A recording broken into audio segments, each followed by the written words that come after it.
I try not to come hot and heavy anymore, and although I do want to, I don't.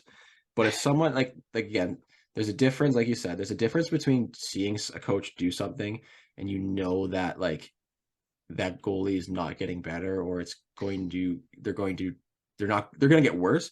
There's a difference between doing something that's unsafe. Like if you saw someone practicing with no helmet and they're doing pucks at full shots, you would say, hey, like this is not safe. And everyone would agree on that.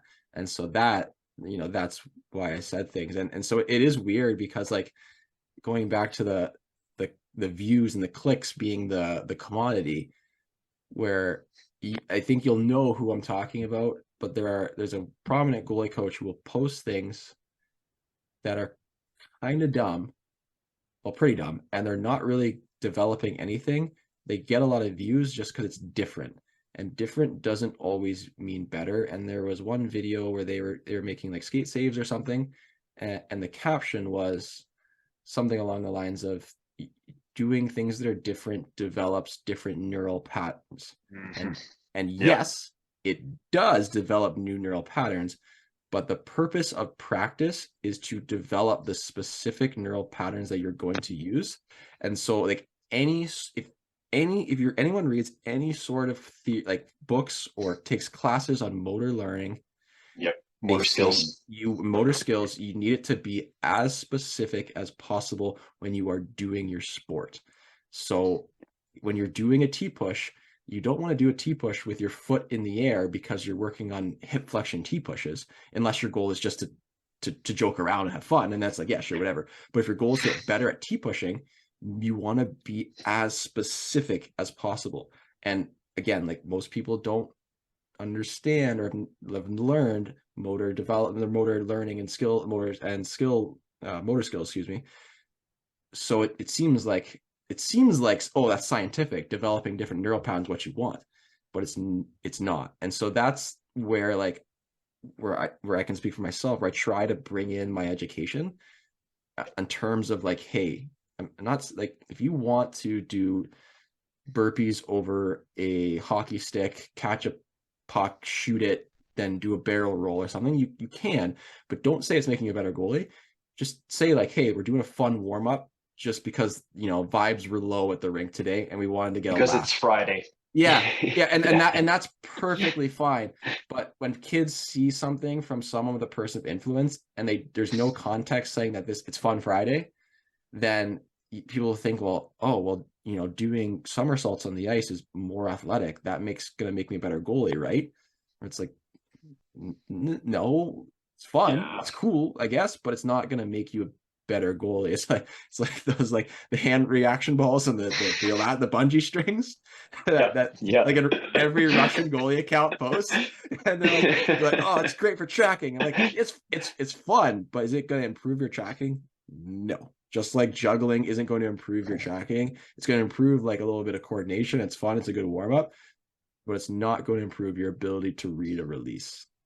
Like I haven't read. I read a textbook, a university textbook on motor skills learning. I stole it from one of our coworkers. He let me borrow it, and I never gave it back. It's probably been 5 years now, but it's been a while. I haven't read it. But like, and I could be wrong. Isn't the idea of like, you want to open up new neural pathways, but sometimes isn't it better to actually eliminate some neural pathways? Like if let's say there's a play that happens, you don't want to have like 5 different pathways. You want one so you can react faster, basically, is what I mean, right? So it's one of those things where when I see those kinds of drills, it's like, well, you're opening neural pathways, but is that a good thing if you add more options when really those options are not great for you? And that's actually a good, so I just realized, thought of a good example. So if you take a kid and they first step on the ice, they're like little Bambis on ice. They don't know how to butterfly. They're landing with their feet flat, their pads aren't up.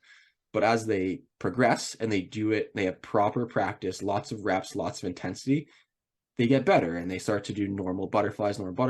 And then those old pathways of them landing flat on their knees disappear. And it's called synaptic pruning.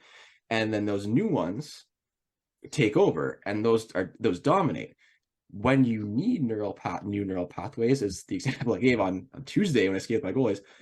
I asked one of my guys, like, hey, do you know what a half split is? no idea. And it blew my mind and made me feel really old. No kidding. But so I asked him to do a half split, and he like couldn't do it because that was something he never did. He was so flexible that he never had to do anything other than a butterfly and a straight shot. And so we literally just stood there and worked on half splits with a Division I college goalie because he didn't have that neural pathway. And so that is when you want to add in those neural pathways when they're going to be beneficial. And so I guess you could argue that like a skate save, I don't think you could, but if somehow you could justify that a skate save was as a beneficial save, then yes, you want to develop that pathway. But if it's not something you're going to use, you don't need it, and you want to be as efficient as possible in your movements. I think that's the biggest thing, is the difference between effective and efficient. You could be effective making a kick save, I go, like, or a skate save, but is it as efficient as going down into your save, getting over top of the puck, getting stick on it, right? Mm-hmm. So that's the thing, is I feel why open up those new pathways, I guess, if it's not as efficient, right? Like, yeah, it might be effective, but long term, is it efficient? If it's not, then what's the point, right?